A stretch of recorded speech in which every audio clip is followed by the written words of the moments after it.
जय श्री राधे कृष्णा। आज हम बात करेंगे लड्डू गोपाल जी को घर में रखने के नियमों और उनकी सेवा जैसे स्नान, चंदन और श्रृंगार का महत्व क्यों है। वीडियो के अंत तक जरूर बने रहिए क्योंकि लास्ट में मैं एक बहुत महत्वपूर्ण जानकारी देने वाली हूँ जो लड्डू गोपाल से जुड़ी आपकी सोच को बदल सकती है। लड्डू गोपाल को घर में क्यों रखना चाहिए? लड्डू गोपाल जी को घर में रखने का अर्थ है स्वयं भगवान श्री कृष्ण को अपने घर में बाल रूप में आमंत्रित करना। यह सिर्फ एक मूर्ति नहीं बल्कि हमारे घर का सदस्य बन जाते हैं। उनकी उपस्थिति से घर में पवित्रता, सकारात्मक ऊर्जा और प्रेम बना रहता है। ऐसा माना जाता है कि जिस घर में बाल गोपाल की सेवा होती है वहाँ दरिद्रता और अशांति कभी नहीं टिकती। क्या नियम होते हैं उन्हें घर के रखने के? सबसे पहले लड्डू गोपाल जी को घर में स्थापित करने से पहले शुद्धता और संकल्प जरूरी है। घर का कोई एक शांत और साफ स्थान चुने जहां रोज सेवा की जा सके। उन्हें ऐसे ही ना रखें। रोजाना सेवा करना बहुत जरूरी है, वरना उन्हें घर में ना रखें। उन्हें भोजन, भोग, वस्त्र और स्नान देना जरूरी है। जब आप बाहर जाएं तो उन्हें किसी साफ जगह पर रखें और वापस आकर फिर से सेवा करें। लड्डू गोपाल को स्नान क्यों कराना चाहिए? जैसे हम रोज स्नान करके ताजगी महसूस करते वैसे ही भगवान को भी स्नान कराना शुद्धि और सम्मान का प्रतीक है।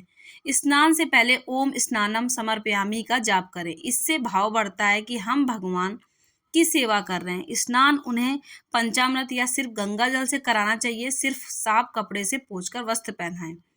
चंदन क्यों लगाते हैं? चंदन ठंडक और शांति का प्रतीक है। भगवान को चंदन लगाने से वातावरण भी शांत और पवित्र होता है। भक्त में यह भी माना जाता है कि चंदन भगवान को प्रिय और इससे वो प्रसन्न होते हैं। चंदन लगाते समय उनके माथे पर सुंदर तिलक जरूर करें। यह भक्त का प्रेम और सम्मान दर्शाता है। लड्डू गोपाल की सेवा क्यों जरूरी है? सेवा एक भक्ति का मार्ग है। जब आप रोज उनकी आंखों में देखकर उन्हें स्नान कराते हैं, वस्त्र पहनाते हैं, भोग लगाते हैं, तो आप और भगवान के बीच एक जीवांत रिश्ता बनता है। उनकी सेवा से मन को शांति मिलती है और जीवन में अनुशासन आता है। यह सिर्फ पूजा नहीं, प्रेम, समर्पण और विश्वास का अभ्यास है। अंत में लड्डू गोपाल को घर में रखना एक बड़ा सौभाग्य है, लेकिन ये तभी सार्थक है जब आप उन्हें समर्पण, नियम और प्रेम से रोज सेवा करें। और आपको भगवान की रोज पूजा भी करनी चाहिए, उनका भोग भी लगाना चाहिए नियम अनुसार।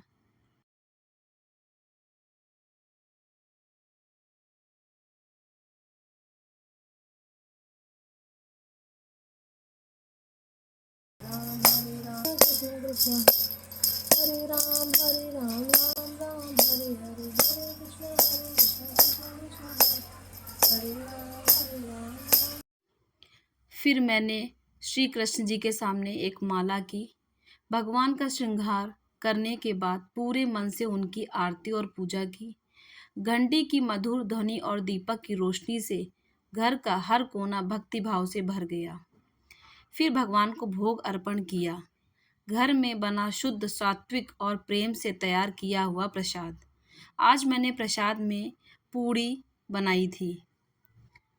भोग लगाते समय मन में यही भाव था कि भगवान प्रसन्न हो और सब पर अपनी कृपा बनाए रखें। इस तरह आज की सेवा पूरी हुई। आज मैंने भगवान को लंच में सब्जी, चावल और मैंगो खिलाया था। आप सभी कैसे पूजा करते हैं, आप सब भी बताइए। अब शाम के 7 बज गए हैं। फिर मैंने भगवान की संध्या आरती की। संध्या आरती करने के बाद फिर मैं थोड़ी देर बाद उनको सुलाती हूँ और दूध पिलाती हूँ। भगवान, जो कि मैंने आपको स्टार्टिंग में ही बताया था कि एक बहुत ज़रूरी बात मैं आपको बताऊंगी। तो प्रेमानंद जी ने बताया है कि भगवान को सुलाने से पहले उनके वस्त्र और उनका जो भी आभूषण पहनते हैं उन सबको उतार के रख देना चाहिए। क्योंकि अगर आपने नहीं रखे और आपने सुबह उनका हार उनको पहने हुए देख लिया तो आपकी सारी पूजा व्यर्थ हो जाती है। इसीलिए मैंने भगवान के सारे वस्त्र, सारे आभूषण उतार के उनको नाइट सूट पहनाया। फिर उनके लिए गद्दा बिछाया, तकिया लगाई और उनको वहाँ पे सुलाया। फिर मैंने उनको चद्दर उढ़ाई। फिर मेरे कान्हा जी सो गए। आप लोग कैसे सुलाते हैं कान्हा जी को, आप लोग भी बताइए। वैसे बहुत महत्वपूर्ण बात है ये कि आप सबको ऐसे ही भगवान को सुलाना चाहिए। इससे हमारी पूरी पूजा मानी जाती है। जय श्री राधे कृष्णा।